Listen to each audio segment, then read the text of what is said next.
Rabbi George, do you need to show your screen? I'm sorry? Do you need to be able to show your screen? Yeah, it looks like I'm been made co-host. Co-host, great. All right. Hi, everybody. Thank you to Ner Shalom for hosting yet another beautiful virtual community Tikkun Leil Shavuot. Can you all hear me? I have planned a pretty ambitious teaching tonight, and I'm just going to go right to it. So if that's okay, here I go. Let's see, let me just see. So when I heard about this topic, ongoing revelation, the slow reveal, for a few reasons, almost immediately, I thought of these two important figures, at least to me. Well, one of them is important to all Jews who are engaged in Jewish life, if they know of the Talmud, and even if they don't, the Talmud is so much a part of Jewish life, they've been exposed to it. Rabbi Akiva, and then almost at the same time also Emanuel Levinas. And this could be, just me that would put these two people together. And I'm going to tell you a little bit about each one and how they come up for me when it comes to the idea of revelation. So they really couldn't be more different. Rabbi Akiva was the greatest rabbi of the Talmud, and Levinas was a Jewish French philosopher, a survivor of the Shoah, who then became a philosopher, an academic in France, and also in the Jewish world. He kind of lived a bifurcated life. And their differences couldn't be more obvious. I mean, Akiva is from the 1st century. Levinas is from the 20th century. Levinas had a whole career in the secular philosophic world, and then also in the Jewish world. Akiva, again, perhaps the greatest rabbi of the Talmud.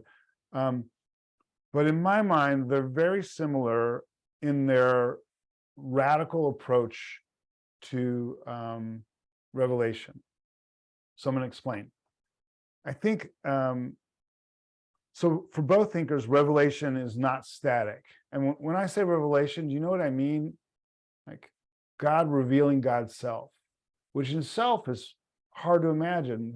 The infinite communicating with the finite. That's what we're talking about. So for both thinkers, revelation is not static, but rather ongoing. For Akiva, a finite biblical text gives way to infinity. So I'll explain. So like there's the Jewish canon. There's the canon that is the set of books that make up what Judaism, the tradition sees it, how it sees itself. So for example, there's only 5 books in the Torah, and there's only so many books in the Hebrew Bible. It's fixed.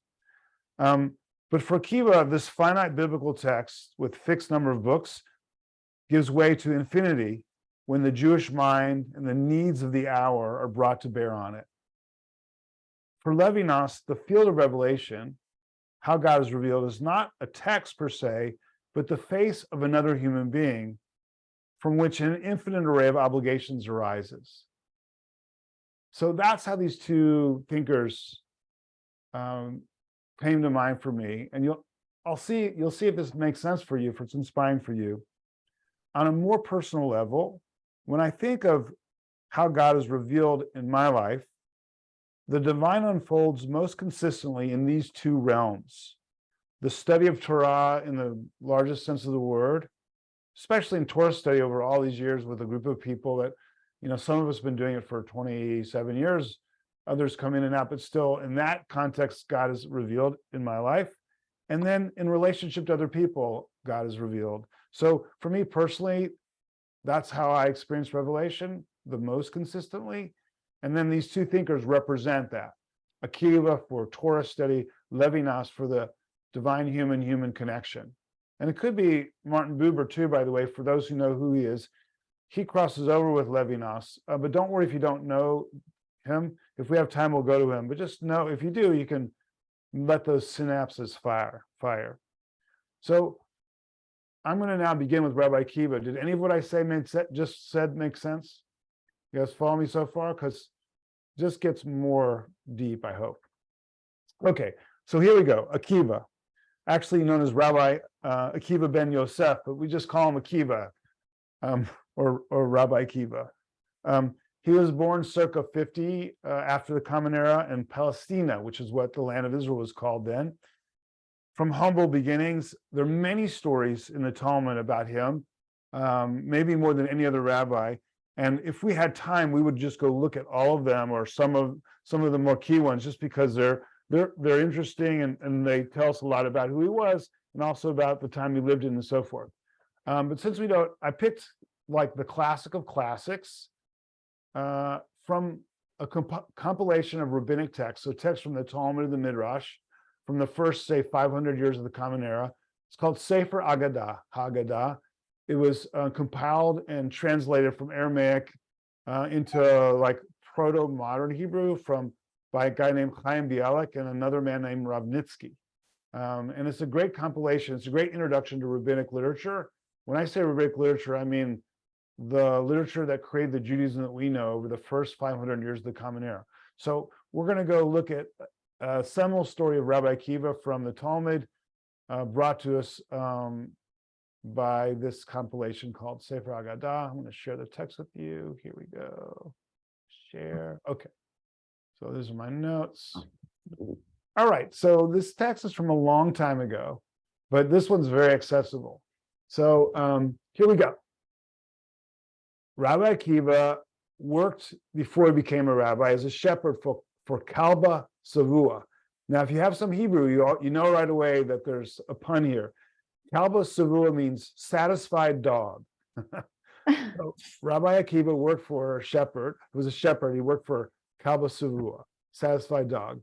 When Rachel, Kalba Savua's daughter, saw that even though Akiva was unassuming, there was something extraordinary about him, she said, "If I'm willing to be betrothed to you, will you attend a house of study?" So she saw in Akiva the signs of a genius. Rabbi Akiva answered, yes. So she betrothed herself to him in secret. This is 2,000 years ago. She's quite the woman, and rarely do we have the picture of a woman like this in rabbinic literature. When Kalba Savua learned what she had done, he drove her out of his house and vowed that she was not to benefit from any of his property.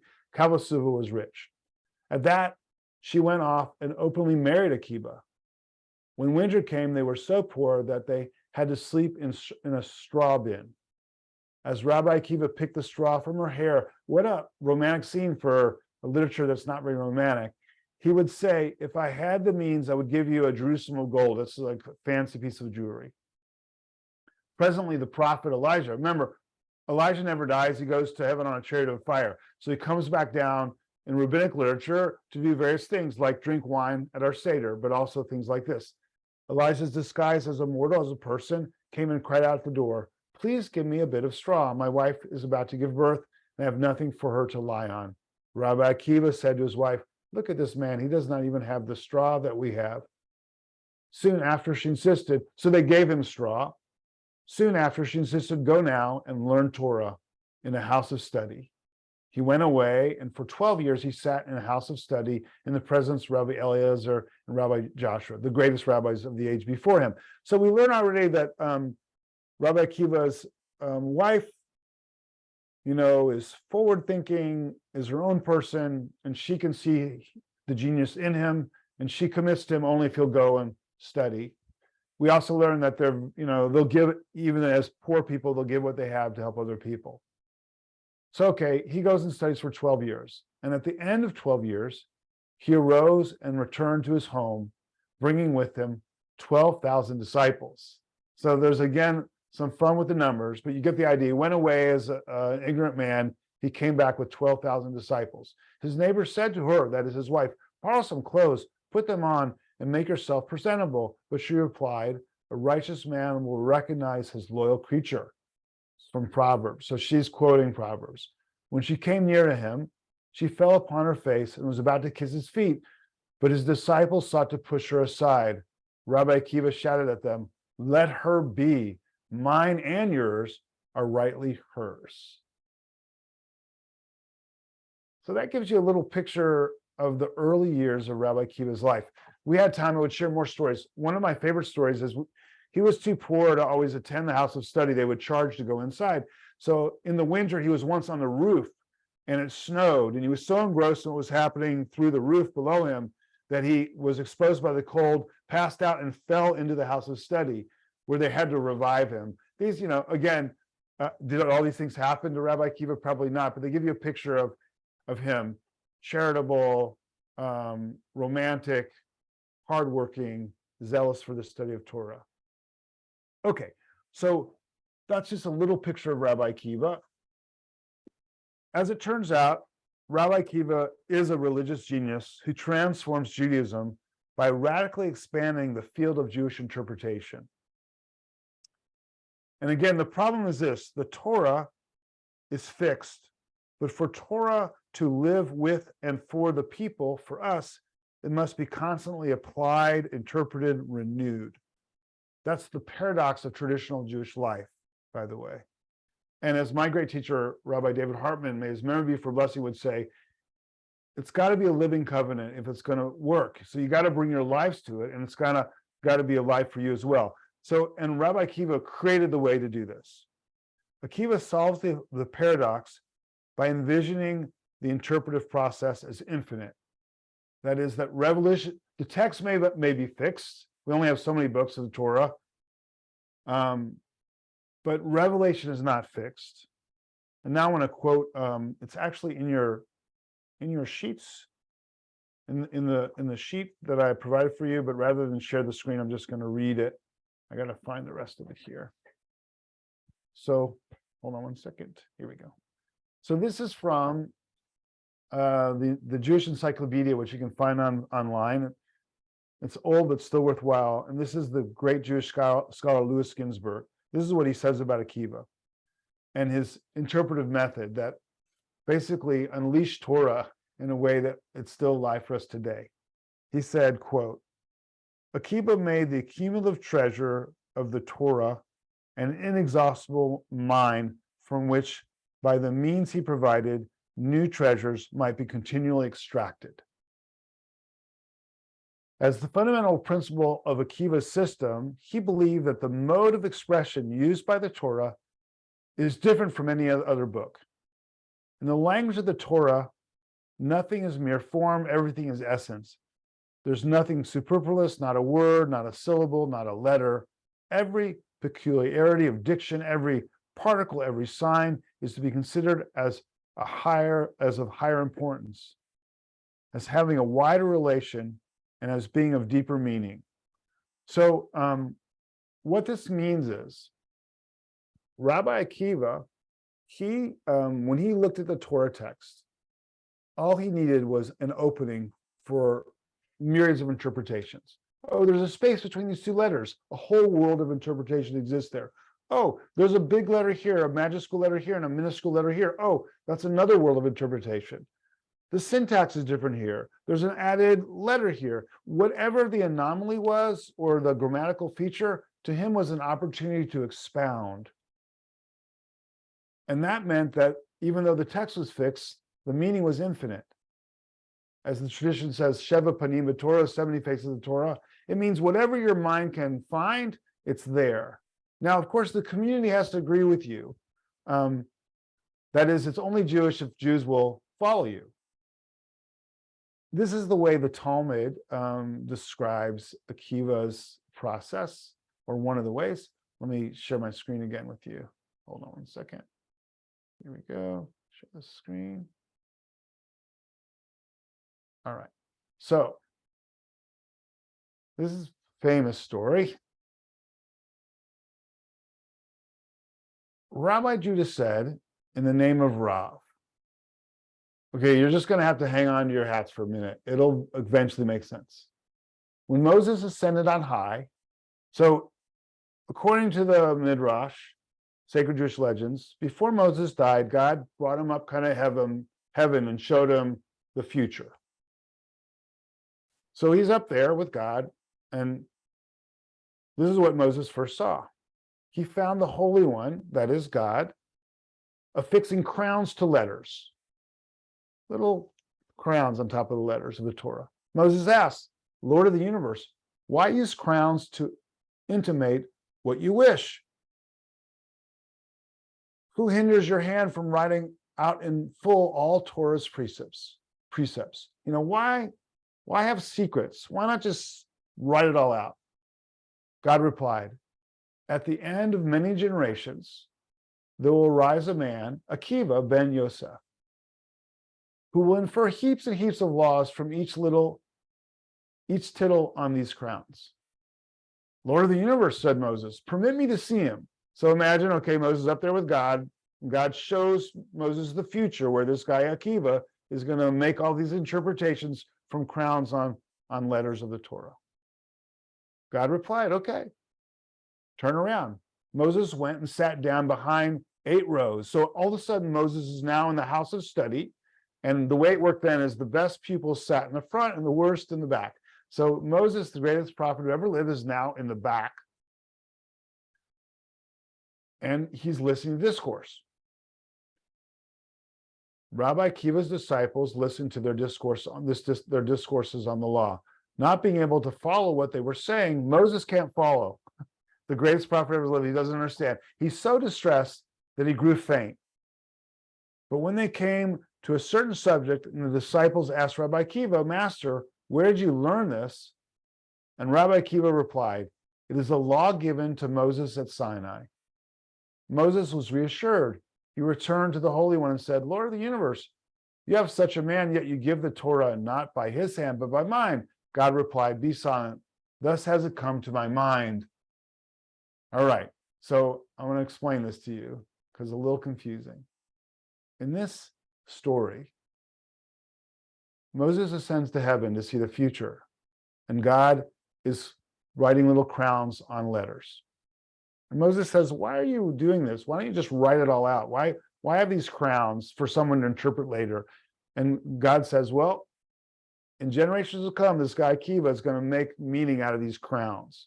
And Moses says, well, I'd like to see who this guy is. So God shows Moses the house of study where Akiva is teaching. But Moses has to sit in the back, which is where the worst students have to sit. And when Moses is there, he can't understand a word that Akiva is saying. And then Moses says, God, I don't understand a word. But he waits a little longer. And then Akiva says, I learned this was given to Moses on Mount Sinai. And Moses feels better. Even though he doesn't understand, he feels better. And then Moses says to God, well, why do you have me when you have him? And God doesn't answer his question. He says, that's just the way it's going to be. Okay, the thing that you don't know is I cut out the ending of that text. Does anyone know what happens next? What Moses sees? Well, what Moses sees, because Moses says, well, I want to see this guy's reward. You show me his Torah, which I can't understand, but which I'm reassured by, since he says he learned it from me. It's just, they're having fun. He says he learned it from me. What's his reward? Well, his reward is martyrdom. The next thing that God shows Moses is Akiva's flesh being sold at the meat market. Rough. That part's rough, and for another time, really. But I just wanted you to have a little more of the story. So Akiva died hard, but his legacy, ongoing revelation, grounded in the interpretation of sacred texts, is at the center of Jewish life up until today.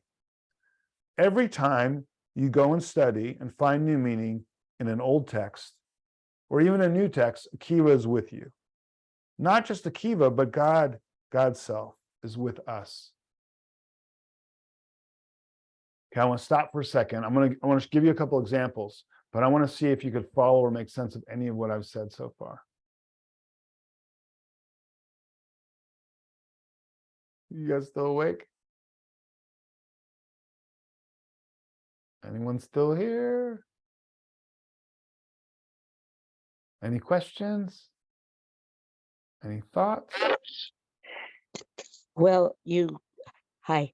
You said that he had martyrdom, but that connection is, he said, I always wondered what it means to love God with your whole heart. And his martyrdom was that opportunity. You can, that's what he said. I find that hard to swallow. I mean, it's such a classic Jewish text. You love all of it, and then he gets tortured and dies. And when he's that part, I just can't salvage. But I felt like I wasn't being fully honest by cutting it out. So I gave you the short form. I love the idea that when we're in Torah study, Akiva is there listening to us. Yeah, I mean, Akiva's there. All the rabbis before us, all the Jews before us that ever studied Torah. And I would say more important for me is the idea that God is revealed in the process.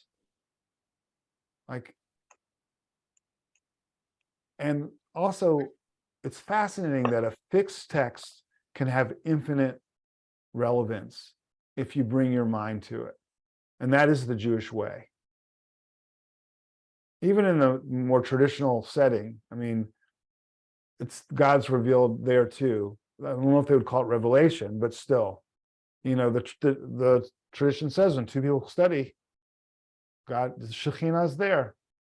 God's indwelling presence arises there. So, any other thoughts or questions? I want to give you a couple examples to see how this works. Well, I just wanted to say that while I don't think I could go to martyrdom in that attitude, it seems very in keeping with all the other things he managed to accomplish. Explain. Say more. They didn't have enough heat and food, but they gave they gave the straw away to the man who needed more. He left home for 12 years, came back and with humility. These are all things that are, you can't make yourself do them, most likely. They are, you can, I don't know, there has to, I think genius and humility have to come together with understanding and purpose to allow those kinds of things. So here he is, somebody who really, really thinks, what could it possibly truly mean to love your God with all your heart, with all your soul, and with all your might? And for such a person to say that being killed for, the Shem HaShamayim, it is that opportunity. I believe that. I can't believe it really for me, but I sure couldn't believe it for him. I hear you. I think the challenge is Moses says, what's his reward? And his reward is this. So I think that the text is teaching a few things. One, that Akiva shows us that through the use of our minds, we not only praise God, but reveal God. He also shows us in this story that there's no reward. The reward is the work itself. There's no other reward. Maybe in the world to come, there's reward, but you don't do it for reward on this earth. Because if someone would get a reward, it would be Akiva, or it would be Moses. He would get to cross in the promised land. But I think that's the other lesson here is you don't do this for the reward later. The reward is now. All right, there's the thing is there's 42 of you here. I can't believe someone else doesn't have a question or thought about this idea that Rabbi Akiva offers us a way to reveal God through study. Lisa, your hand is up.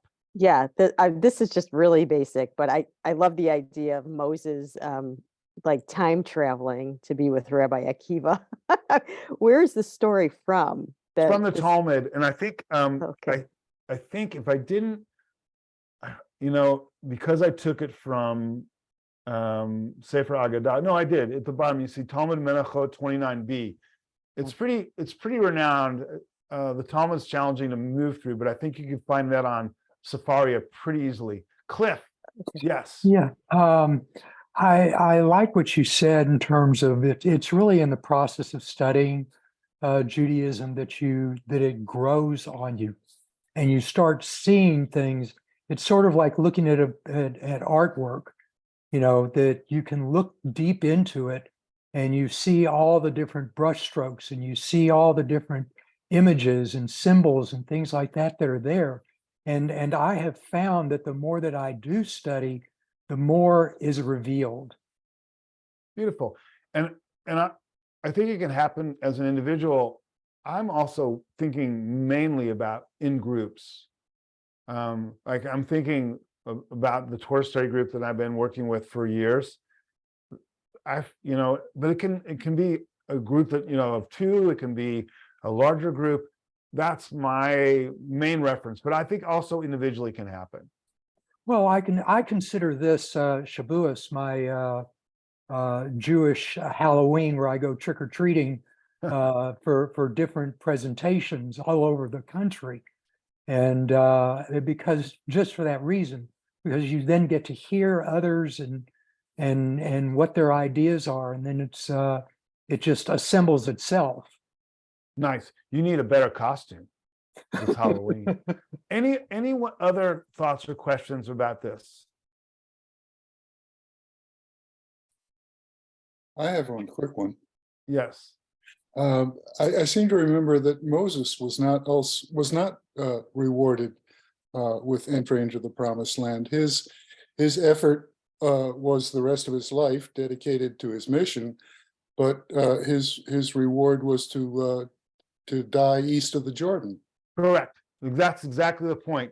That neither are rewarded in a sense. I think Moses received more of a reward than Akiva did in the end. But on the other hand, Akiva's legacy is Judaism.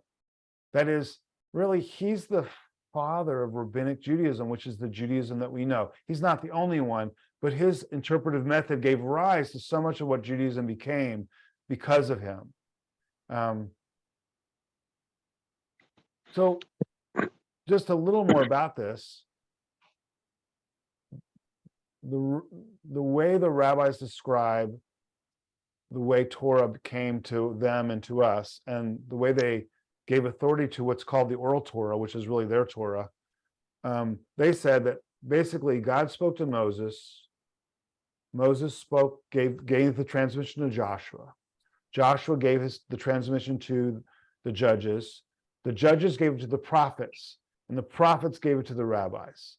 So the ruach and the transmission just flowed down, and then like Akiva is the big, the open faucet of that, sending it forward to generations after. I'm speaking with a little hyperbole, but not much. All right, let's just look. I want to just concretize this a little bit.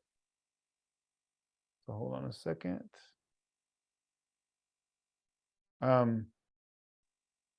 Just so you can see, do you see these crowns? So in the story about Rabbi Akiva, when he gets up in heaven, God is making these crowns. And God says, in the future, this guy named Akiva will come and he'll make heaps of interpretations on things like these little crowns. But when you look at a Torah text, it's full of these, and they look to be ornamental. So one might say, well, that's just the scribal method. But Rabbi Akiva would never say that. And then you look at this text here. This is the Shema. Shema Yisrael Adonai Eloheinu Adonai Echad. And you notice, you may not be able to read Hebrew, but you can see this isn't a majuscule letter, and this is a majuscule letter. So the Jewish interpretive mind says, well, why are these two letters large like this? And some of you will know why. Does someone offer the reason why? Or at least one explanation? Come on, somebody. One explanation is to get the columns to align. Nice, but that's not Akiva-like. That's the, that's You exactly you said not what any he- explanation. Okay, we'll take that one, but there's a classic reason, and someone in this group knows it. Come on. What Could does it it be spell? important dollar. emphasis? Emphasis. Good. Someone knows. Iron Iron dollar. Witness. Very good. Aid. Iron dollar. That's what you So said. these two letters together spell the word aid, witness. Oh, We are witnesses of the one God. And by the way, that's one of more than, a number, and it may not be, quote, the right one, but I'm just giving you a sense of what Rabbi Akiva means to the interpretive process. He's the guy that just explicitly opened this up to say, these are opportunities, not to say that's what the way the scribe wrote it, or that's to justify the lines, but to find meaning. I should also say that part of his genius was to take halakha, the oral Torah grounded in law, and fix it to biblical text. And we would say he went backwards. So the law existed, and his job was to show how it connected and was proved by biblical text. And that was part of his motivation. He also systemized the law. He made it more systematic. Now, okay, that's the first example. The second, this isn't Rabbi Akiva's teaching, but Rabbi Akiva's way of approaching Torah opened the world, the Jewish world, up to these kinds of teaching. So I know this is Hebrew, and that means many of you won't know it, but I want to read it in Hebrew and then explain it. Vayomer Adonai el Avram, lech lecha me'artzecha u'melodecha u'mibeit avicha el haaretz asher areka. Okay, that says, God spoke to Avram. He was named Avram before Abraham. Lech lecha. So the way the Hebrew grammarian would translate it is go, like with an exclamation point. Go from your land, from the place you were born, from the house of your father to the land that I will show you. But this here in yellow, lech lecha, if you translate it literally, it's go, lech lecha, to yourself. So Rabbi Akiva says, well, you never would repeat these two, the Hebrew is redundant here, and every letter, every word has an important meaning. So the classic Hasidic interpretation of lech lecha is not go, but go into yourself.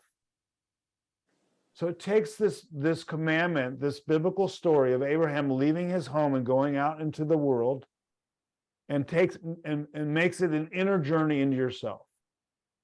And it's just an example, a beautiful one, of how this interpretive method gives rise to so much of Judaism is this.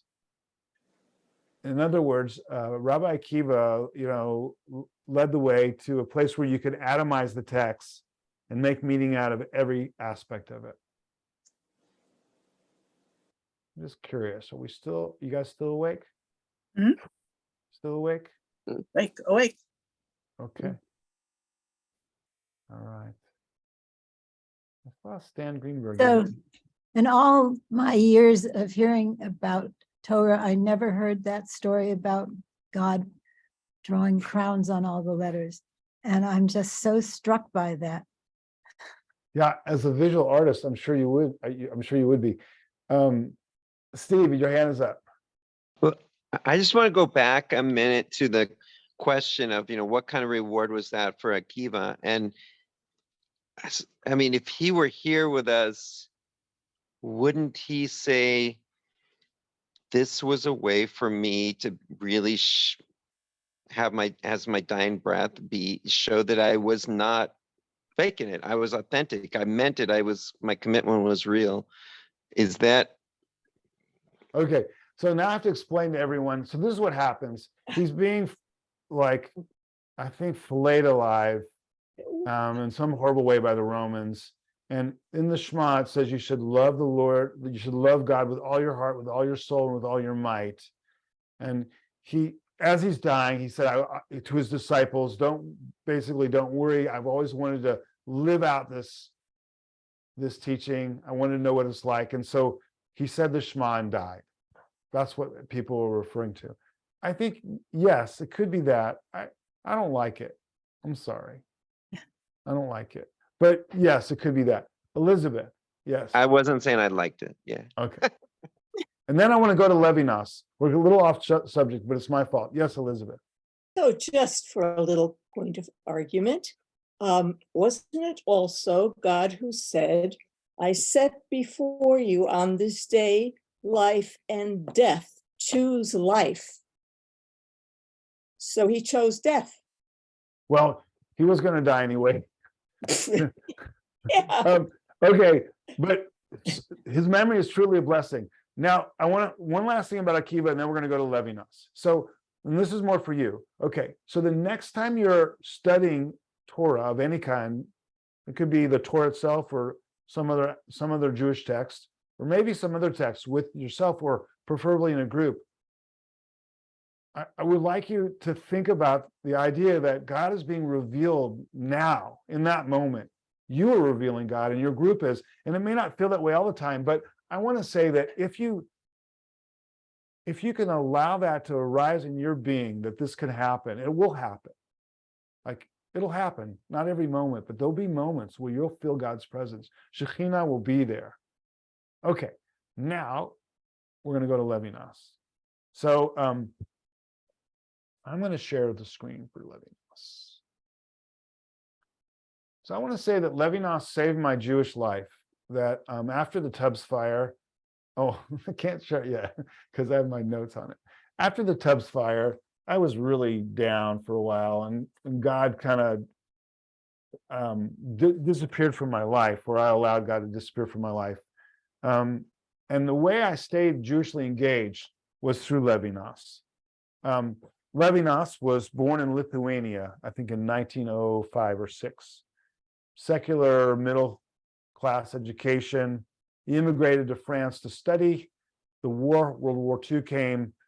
He was a translator for the French army. Then he was a POW. He survived the war as a Jewish POW, not easy, but he did. And being a POW is what saved his life. His family wasn't so lucky, but he survived. And he became a renowned Jewish French philosopher, which wasn't so easy because France is so radically secular. He had to have a life as a French philosopher in academia and another life as a Jewish thinker, leader, philosopher in the Jewish world. He is very hard to read, almost impossible to discern. I bought a bunch of his books and also people talking about his books, and I don't want to say it's a waste, but it's very hard. Like, you need a teacher, and much of what I've learned from a few teachers. But the core of what he teaches to me is so beautiful, and that is what he calls and others call the ethics of the other, with a capital O. The other being another human being, or for our purpose, the revelation of the face of another person, the revelation of the face. So he doesn't deny a supernatural deity, God, the big wide open. But what he says is that religion that's not grounded in the ethical, in the face of another human being, is dangerous. So his primary definition of God is a person's response to another person, another human being, and that response is infinite. So one's response to the other, capital O, which is infinite. It's a beautiful humanist definition of God that takes you from the finite, another human being, to the infinite. So thus the revelation of the face, which is a beautiful thing. He says, he has some lines that are pretty accessible, like, you can't murder a face. Like, if you really see someone, you can't murder them.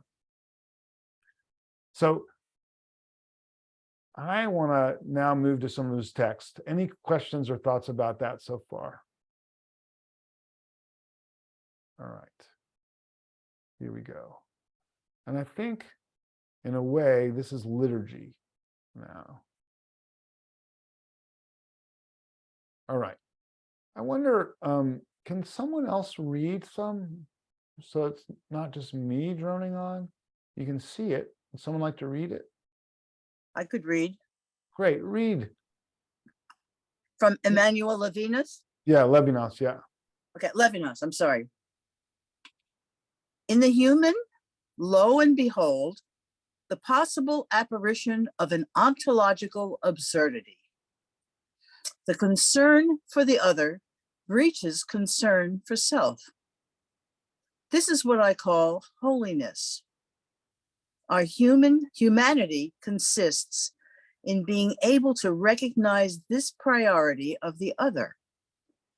It is here in this priority of the other, man over me, that before my admiration for creation, well before my search for the first cause of the universe, God comes to mind. Beautiful. So just stop here. So again, not always easy to understand, but I think it's pretty discernible. What is the holy to Levinas? The other. The other, another human being. So not some space, not a text, not a land, although, he believed in the land of Israel and the connection for Jews in the land of Israel, but still, the holy to Levinas is grounded in the human. By the way, if you read the holiness code in Leviticus 19, it's also grounded in the human. Honor your parents, don't steal, don't lie. Basically, the 10 commandments are reiterated there. So holiness for Judaism is a sense of separateness in terms of behavior, and it's grounded in the human. So he's not that far off from traditional Judaism. And then the other thing is, what is God for him? So holiness is the other, connection to the other, recognizing the other, the space in between one human and the next. But what is God first and foremost? Before my admiration for creation, well before my search for the first cause of the universe, God comes to mind in relationship to another human being, in other words. And again, he doesn't deny God grand and big out there somewhere. He just says, for me, religion must be grounded in the human. You want to read another one, Dorothy? Sure. To approach the other in conversation is to welcome his expression, in which at each instant he overflows the idea a thought would carry away from it. Let's try that again. To approach the other in conversation is to welcome his expression, in which at each instant he overflows the idea a thought would carry away from it. It is therefore to receive from the other beyond the capacity of the I, which means exactly to have the idea of infinity. This also means to be taught. The relation with the other or conversation is a non-allergic relation, an ethical relation. But inasmuch as it is welcomed, this conversation is a teaching. Teaching is not reducible to to reason, basically. To reason. It comes from the exterior and brings me more than I contain. In its nonviolent transitivity, the very epiphany of the face is produced. There you go. So again, the language is hard, but what he's saying is when you encounter another human being, really encounter them, you encounter something that's infinite. That, the idea that we're creating God's image, we see God in each other when we really see each other. And that seeing is a glimpse of, or in a mystical sense, like a catapulting into the infinite from the finite of the other space. So now, because our time is running out, we're going to kind of use this as liturgy. The face is a living presence. It is expression. The face speaks. The face is presence in its refusal to be contained. The face resists possession, resists my power. The face is a source from which all meaning appears. The face opens the primordial discourse whose first word is obligation. So this is important. while there's a mysticalness, while there's a mystic encounter between human beings, it's possible, he's also very much interested in the obligation that arises. That is, I get it. don't stand idly by. The blood of your neighbor is your blood. The poverty of your neighbor is your poverty, and so forth. The other faces me and puts me in question and obliges me. So, like, for example, I think about seeing a mentally ill person on the street in downtown Santa Rosa in an intense conversation with no one, and I despair. Like, I feel for that person, and I think, what is there to be done? He would say, yes, there's an obligation not just to see that person, but to feel them and also to help them. The face is what forbids us to kill. Again, you can't murder a face. In front of the face, I always demand more of myself. We can't hide when we really see another person. The face presents itself and demands justice. You can also hear his show experience coming through some of this, or all of it. In the face, the other expresses his eminence, the dimension of height and divinity from which he descends. The face is a living presence. It is expression. The life of expression consists in undoing the form in which the existent, exposed as a theme, is thereby dissimulated. The face speaks. The manifestation of the face is already discourse. I'm just going to move on. Meaning is the face of the other, and all recourse to words takes place already within the primary face to face of language. Wow. The extent of obligation towards one another has not limits. The material needs of my neighbor are my spiritual needs. So beautiful. The material needs of my neighbor are my spiritual needs.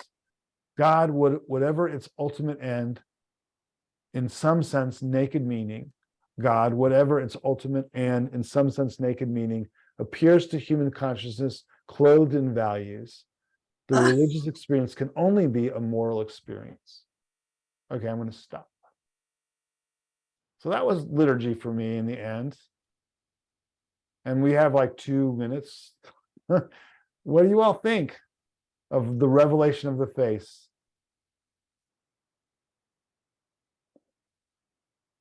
Is anyone moved by it?